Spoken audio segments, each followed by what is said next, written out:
पाणी मी ग्लास मध्ये ओतलं. पाण्यानं कोणता आकार घेतलेला आहे?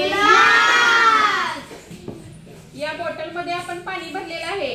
पाण्यानं कशाचा आकार घेतला? बाटलीचा. Very good. आता हेच पाणी मी काय केलं, या प्लेट मध्ये ओतते. ओके, बघा हे पाणी प्लेट मध्ये ओतलं.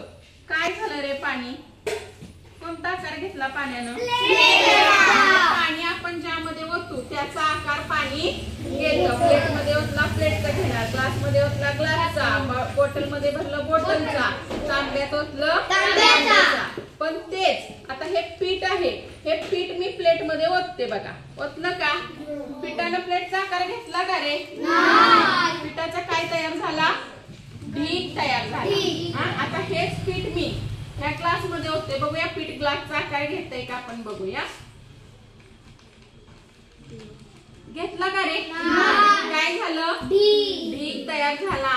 म्हणजे यावरून आपण काय शिकलो की पाण्याचा एक गुणधर्म की पाणी आपण ज्यामध्ये ओततो त्याचा आकार पाणी घेतं. तेच पाणी आपलं चुकून जमिनीवर सांडलं तर काय होतं? पसरतं. म्हणजे पाणी ज्यामध्ये ओतू त्याचा आकार घेते. आणि हे पाण्याचं द्रव रूप आहे आणि हे पिठाचं स्थायू रूप आहे. समजलं का? पाण्याचं कोणतं रूप आहे? हे कोणतं रूप आहे? आणि पिठाचं कोणतं रूप